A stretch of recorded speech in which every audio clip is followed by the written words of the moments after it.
بسم الله الرحمن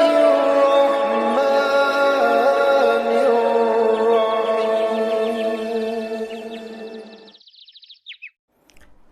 لا حول ولا قوة الا باللہ العلی العظیم. اعوذ باللہ من الشیطان اللعین الرجیم.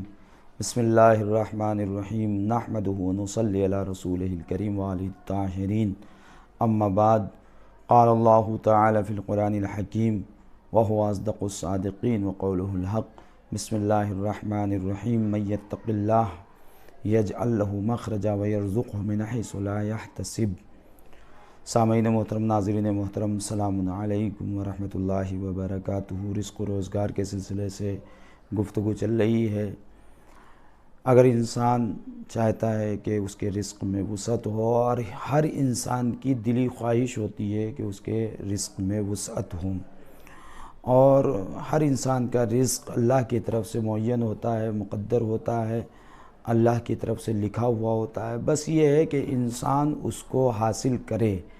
اب حاصل کرنے کے لیے یہ نہیں کہ انسان گھر میں سوتا رہے اور اللہ اسے اس کے منہ میں لقمے ڈال دے، تو یہ نہیں ہوگا، بلکہ اس کے لیے جد و جہد کرنی ہوگی، محنت کرنی ہوگی، تلاش کرنا ہوگا، توسل کرنا ہوگا.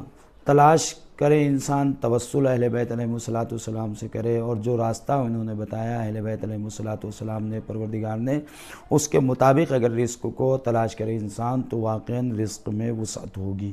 جیسا کہ میں نے عرض کیا کہ تقوی کے ذریعے انسان کے لیے رزق میں اضافہ ہوتا ہے، صداقت کے ذریعے انسان کے رزق میں اضافہ ہوتا ہے، استغفار کے ذریعے انسان کے رزق میں اضافہ ہوتا ہے، امانت داری کے ذریعے انسان کے رزق میں اضافہ ہوتا ہے، صلہ رحم کے ذریعے انسان کے رزق میں اضافہ ہوتا ہے. یہ ساری باتیں بتائی جا چکی ہیں.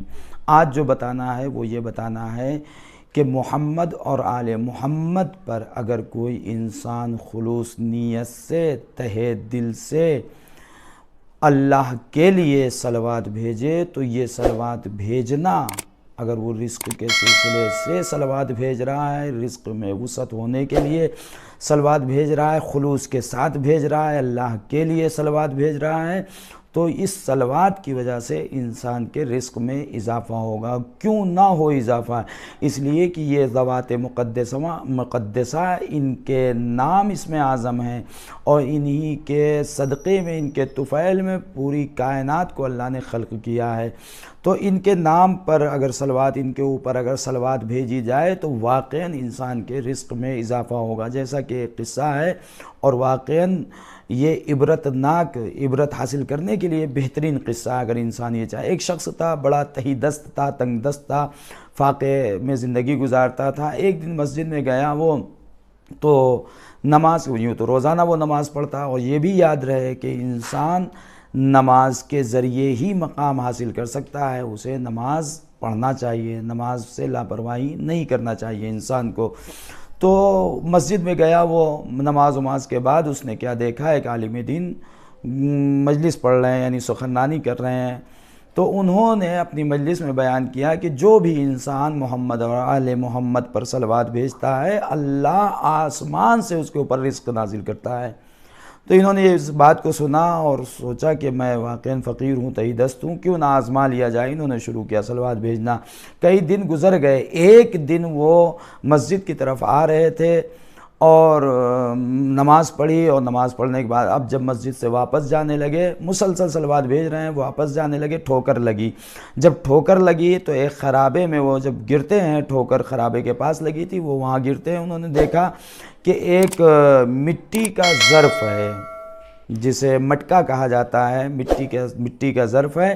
انہوں نے پتھر کو ہٹایا، اور پتھر کو جب ہٹایا تو دیکھا اس مٹی کے ظرف میں ڈھیر سارے سونے اور جواہرات موجود ہیں. لیکن ان کے ذہن میں یہ بات آئی، واقعاً یہ صلوات کا اثر ہے کہ یہ میرے سامنے اتنا مال و دولت ہے.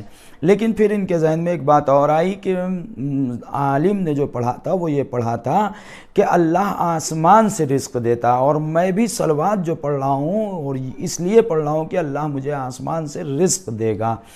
تو جب تک مجھے آسمان سے رزق نہیں ملے گا میں اسے نہیں اٹھاؤں گا. یہ چھوڑ کر چلا جاتا ہے، گھر پہنچتا ہے، بیوی سے جا کے اپنا پورا ماجرا بیان کرتا ہے.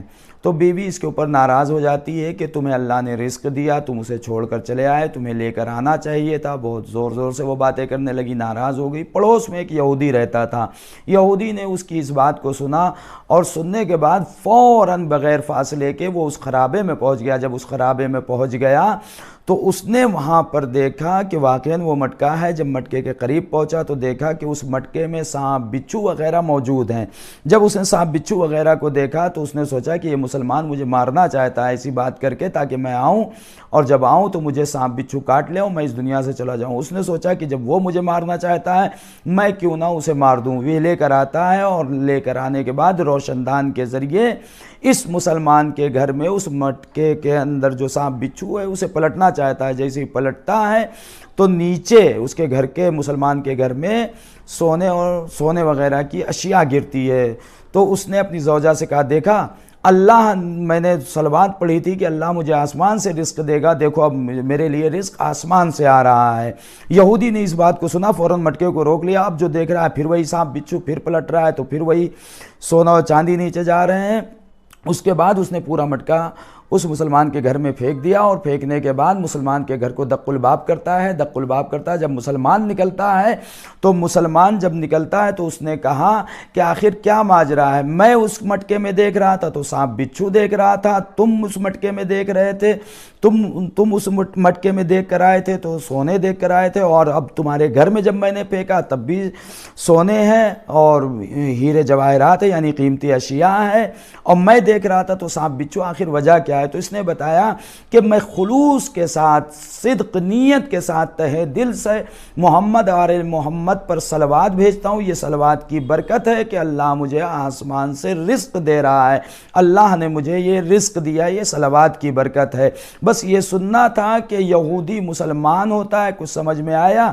یعنی صلوات اس بابرکت چیز کا نام ہے کہ ایک بے روزگار روزگار سے لگ جاتا ہے، یعنی اس کے مال و دولت میں اضافہ ہوتا ہے۔ ایک غیر ایمان، غیر مسلم اس صلوات کی برکت سے مسلمان ہوتا ہے۔ امید ہے مومنین کرام انشاءاللہ رزق کے سلسلے میں تلاش بھی کریں گے، کوشش بھی کریں گے، اور زیادہ سے زیادہ توسل کریں گے، محمد والے محمد پر درود بھیجیں گے صدق نیت کے ساتھ، انشاءاللہ رزق میں اضافہ ہوگا۔ والسلام علیکم ورحمۃ اللہ وبرکاتہ۔